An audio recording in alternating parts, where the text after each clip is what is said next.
Bah, écoutez, merci à vous pour l'organisation de cette rencontre. Vraiment passionnant, d'entendre, Isabelle et Nicolas, intervenir sur le travail, les travaux qu'ils ont effectués. En effet, moi, je suis économiste de formation. J'ai fait pas mal d'économétrie, pendant ma thèse avant, de décider, après son obtention de me consacrer, voilà, aux questions écologiques et notamment, dans le domaine des médias. Parce qu'en parallèle de ma thèse, j'ai commencé à décortiquer ces questions d'écologie qui nous étaient pas enseignées, dans le monde universitaire, dans mon labo de recherche à Sciences Po. Et je me suis dit qu'il était important, pourtant d'éclairer, en fait, ces alternatives que je voyais émerger à travers Attac, à travers, les mouvements altermondialistes, qui se mobilisaient, dès la fin des années 90, à l'Organisation mondiale du commerce. Et donc quand je fais ce choix de me dire: «Bah, il faut que je fasse du journalisme et que j'essaie de mettre ces sujets à la une», bah, il y a pas il y a des journalistes qui se mobilisent déjà, hein. La presse écologique a été très forte, dès les années 70. Il y avait beaucoup de publications, associatives, mais dans les médias mainstream, c'était compliqué.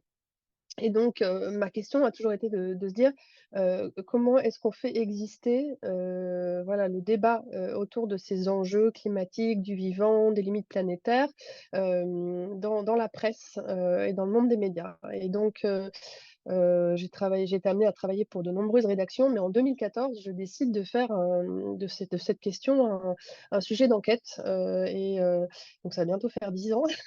Et donc ça aboutit à un film très grand public et qui aborde pas cette question, très frontalement parce qu'en interrogeant, on va dire, la place de l'écologie dans les médias, j'ai dû en fait faire un détour pour comprendre l'écologie des médias.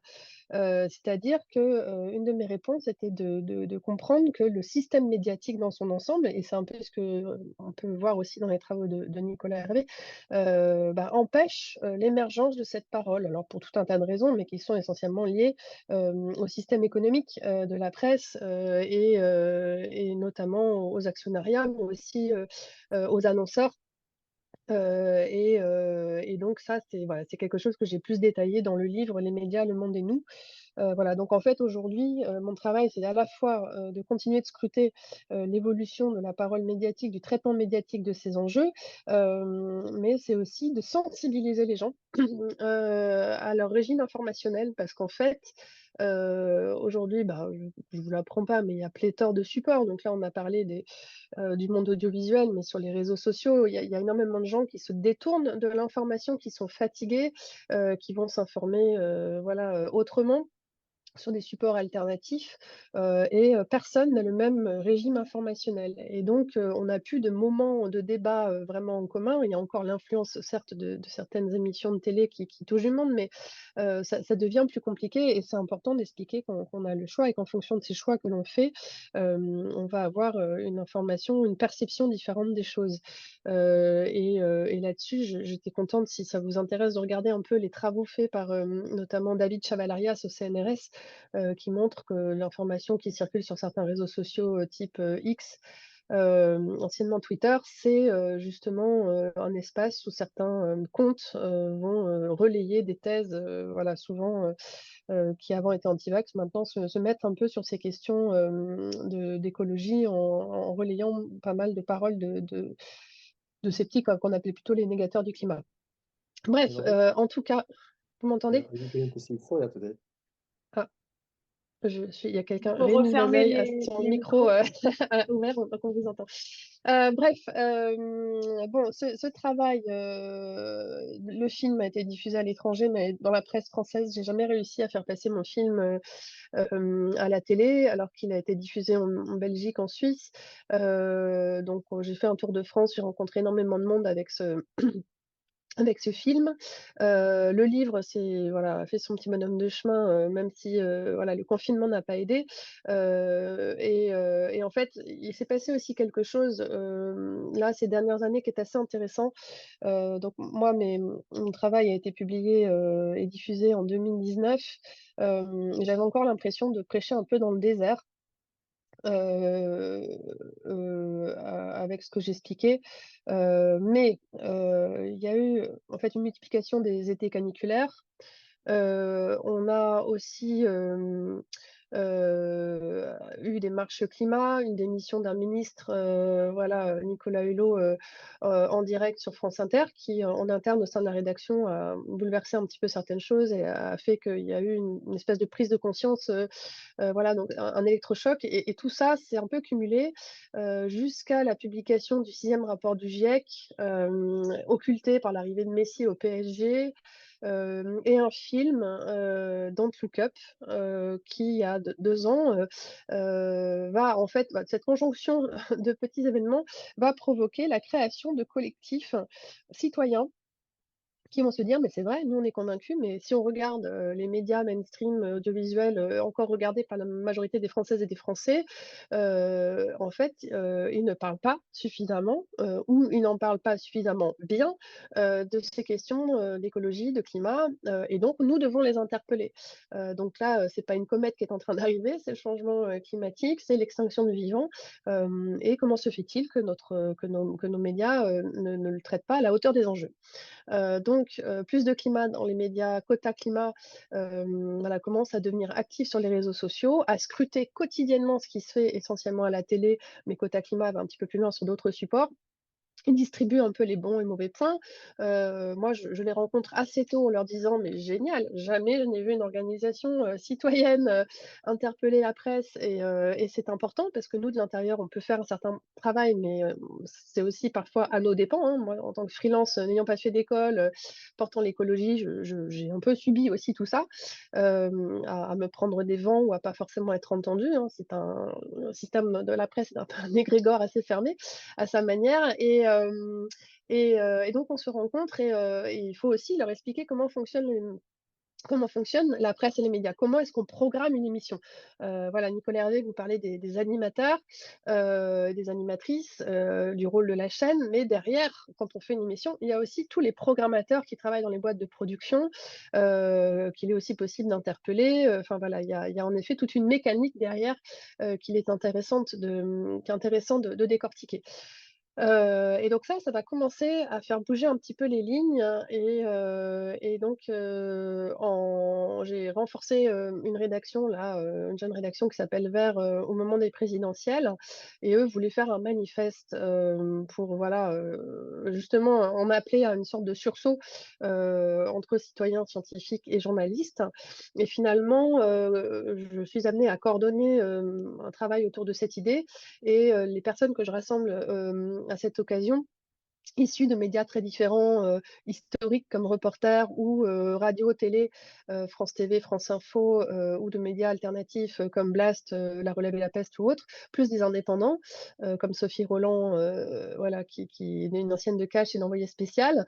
On décide non pas de faire un manifeste, mais un texte qui est une charte, qui s'est transformée en charte en disant: «En fait, rien n'encadre dans notre profession, on va dire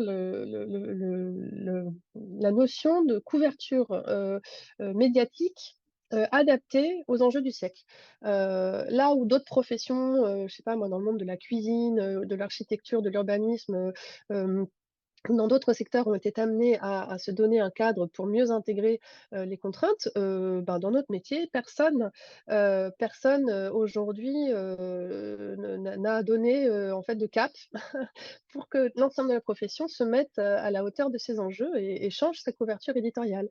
Et donc pendant, 2-3 mois où on passe des heures à réfléchir à ce texte si vous allez sur le site, Charte, journalisme écologie, vous allez trouver, voilà les 13 points, qu'on a mis, voilà, chaque mot est pesé dans la manière de dire, bah, en gros, aujourd'hui, quand on sait ce qu'on sait, on ne peut pas faire abstraction et cela doit nous amener merci pour le partage des liens, à progresser dans la prise en compte de ces questions, donc faire plus de transversalité, s'assurer qu'il y a assez de pédagogie, qu'on fasse attention au visuel et à la sémantique utilisée pour ne pas, se faire avoir non plus par les éléments de langage des uns et des autres. C'est également, voilà, pouvoir se former tout au long de notre carrière, c'est questionner les modèles, ne pas prendre, voilà, l'écologie des petits gestes qui est promue sans interroger les modèles derrière, plus systémiques. Enfin, voilà et on me dit: «C'est pas on n'est pas là pour vous faire la morale, on n'est pas là pour vous rappeler des basiques, voilà, mais pour donner un cap, et dire à l'ensemble de la profession: "Voilà ce qu'on peut, essayer de faire, pour en fait, pour prendre notre responsabilité et changer de posture." Donc quand on sort ce texte en septembre 2022, bah, c'est plutôt un grand succès. On a, 1 800 personnes, en leur nom propre qui ont signé, 250, organisations, syndicats, l'ensemble des grandes écoles de journalisme, des petites rédactions, des grandes rédactions qui se sont engagées.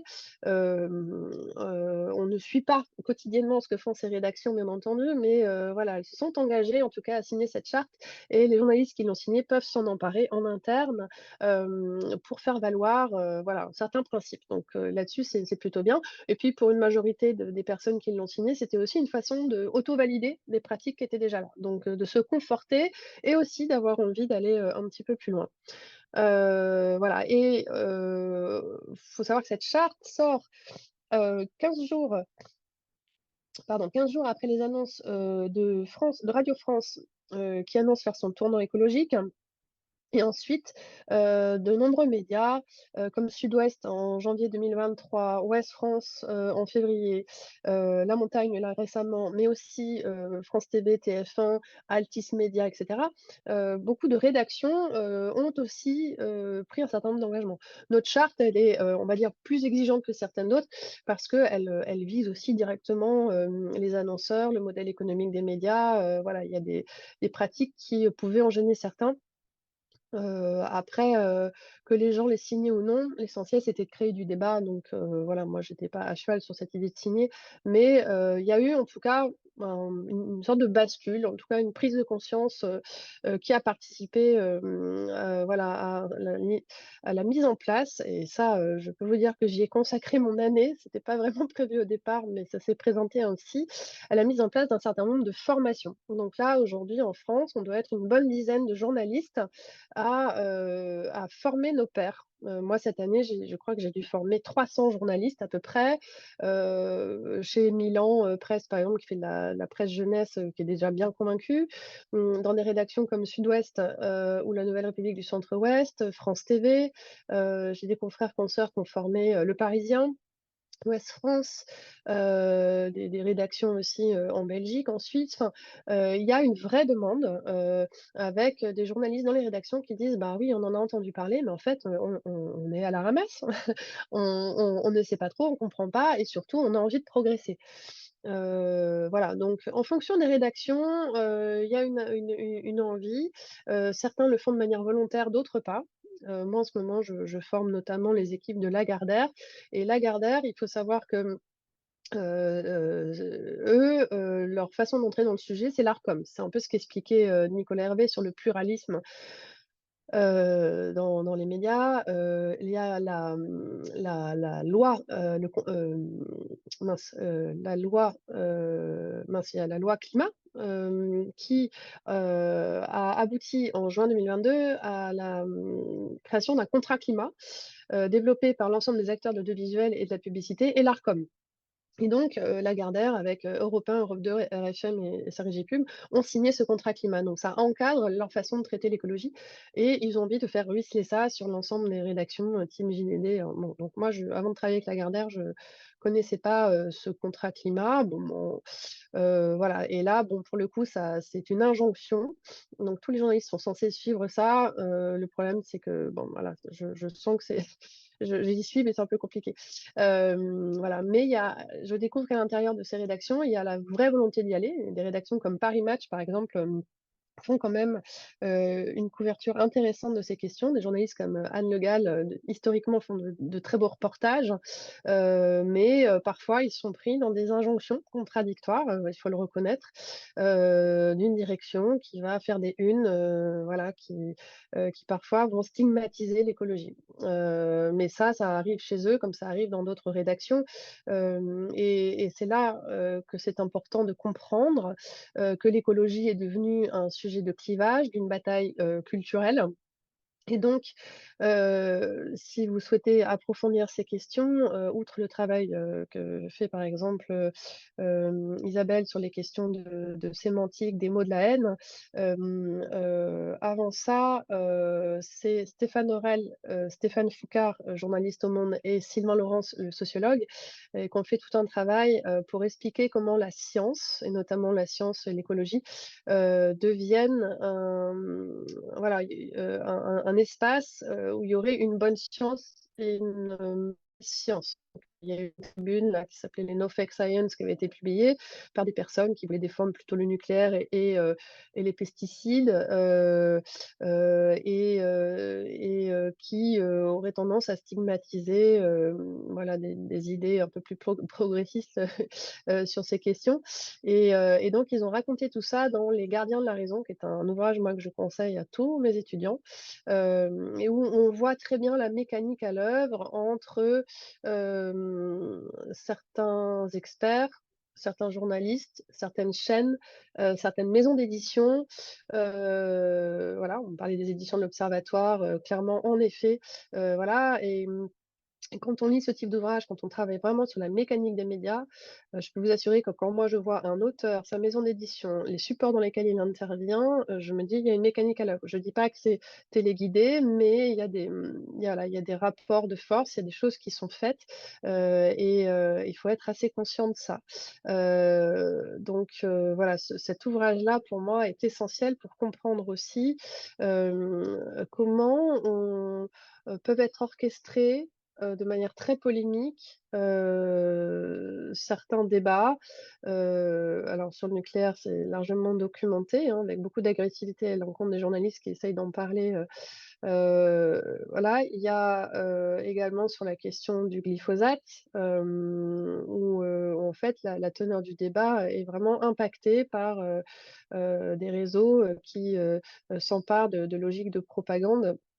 Heu et heu et ça, du coup, moi, dans les formations que je donne et dans les écoles de journalisme, et dans les rédactions, je leur dis: «Notre métier est rendu difficile aussi par toute cette galaxie, de contre-discours», et ça, c'est documenté. C'est-à-dire que, il y a des travaux, faits notamment par l'université de Cambridge, ou par un Australien là qui s'intéresse beaucoup aux questions de sciences sceptiques, qui, permettent d'identifier les types de discours, qui, entretiennent, l'inaction climatique. Donc, ils sont identifiés, il y a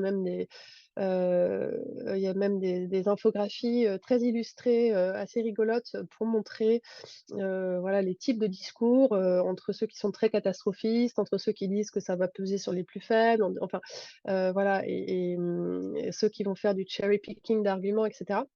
Et puis il y a, toutes les toutes les mécaniques complotistes aussi qu'on peut décortiquer, très utilisées par les négateurs du climat. Sans oublier, tout ce qui relève, du blanchiment écologique, du greenwashing. Là-dessus, il y a des guides de la dame qui sont très bien faits. Donc, il s'agit pour nous aujourd'hui d'apprendre à mieux parler de ces sujets, mais aussi à débusquer tout ce qui nous empêche, de bien comprendre, ou tout ce qui est de mauvaise foi, ou qui ne voilà, ou qui biaise en fait la manière de discuter de ces questions. Donc voilà, moi j'essaye de sensibiliser, autour de ça, de former. J'avoue que je rencontre beaucoup d'enthousiasme et beaucoup de volonté, même dans les rédactions où on n'attendrait pas comme ça. Donc c'est pour ça que j'ai toujours du mal à faire des généralités. C'est pour ça aussi que je vais, essayer d'apporter une petite pierre dans certains groupes, qui ne sont pas forcément portés sur la chose. Mais du coup, je récolte aussi beaucoup de témoignages intéressants. Voilà, et qui sont très, très révélateurs aussi de l'envie dans la profession, de se soulever un peu par rapport à certains voilà, certains états de fait. Sachez que Cota Climat a lancé aussi tout un travail avec des parlementaires dans un groupe transpartisan, mené par Stéphane Delautrette, donc qui aujourd'hui est en train de faire des auditions, pour voilà, essayer de comprendre la manière dont on pourrait encadrer ou favoriser, un meilleur traitement de ces enjeux, dans la presse. Donc ça, c'est un travail en cours qui devrait déboucher, en 2024. Bon, il y a beaucoup de choses qui se passent en ce moment avec les états généraux de l'information, mais aussi ce qu'ont lancé les acteurs de la presse indépendante, qui avaient leurs états généraux de la presse indépendante cette semaine. Voilà, donc on est dans un moment où ça bouge, mais je crois que moi je suis aussi un peu inquiète parce que je me suis demandé là récemment, en cette rentrée et je terminerai peut-être là-dessus, si on n'assistait pas à une espèce de mouvement de ressac. Je trouve qu'il y a des formats de débats qu'on avait vu un peu disparaître, que l'on revoit apparaître, dans le service public, à des heures de grande écoute, où, on va mettre interlocuteurs, qui clairement, se situent, dans des espaces, très opposés, de la pensée, intellectuelle sur ces questions et on va les faire, débattre et je crois que c'est là qu'on doit aussi progresser, c'est-à-dire, qu'est-ce qu'un bon débat aujourd'hui? Qu'est-ce qu'on en retire et qu'est-ce qui fait qu'on va sortir, d'une simple compréhension du pour contre? Alors voilà, dès que ça touche la décroissance par exemple, voilà et je comprends pas, il y a des figures qu'on voit émerger en ce moment sur ces sujets, qui viennent de nulle part, dont on n'a pas vérifié la légitimité du parcours, et ça, je crois qu'il faut se battre contre ça, qu'il faut pas accepter d'aller débattre dans tous les espaces ou alors faut négocier les manières dont on le fait. Là-dessus, j'essaye d'en parler avec, des figures très identifiées de journalistes là, sur l'écologie, qui y participent en leur disant: «Attention, vous pouvez aussi vous faire enfermer dans des postures, et la question c'est, quand, on participe à ces débats-là, très stigmatisants, je crois que l'on perd, le public. Peut-être que sur les réseaux sociaux, ça réagit parce qu'on va réagir à ce qui nous plaît pas, mais la majorité des gens qui écoutent ces débats-là, je crois qu'on les perd et j'ai échangé l'autre jour, avec Magali Reguezza ou Christophe Cassou, qui ont essayé en tant que scientifiques d'aller porter leur parole dans des espaces médiatiques, mais qui se sont fait menacer, qui ont reçu, Christophe Cassou racontait l'autre jour qu'il a reçu des menaces de mort pour avoir voulu informer, hein, avec des courriers qui sont arrivés directement chez lui. Donc il y a un sujet d'inquiétude et là, la question c'est, quel type de débat voulons-nous?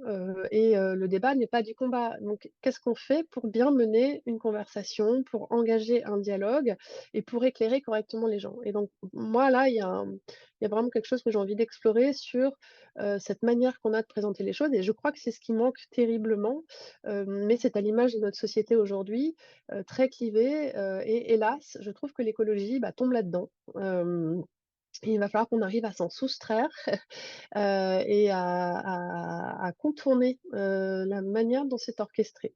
J'ai pas encore de réponse là-dessus, mais j'ai un énorme point de vigilance, surtout au regard de ce qui se passe, là, en Amérique latine, en Argentine, aux Pays-Bas, en Italie, au Royaume-Uni aussi.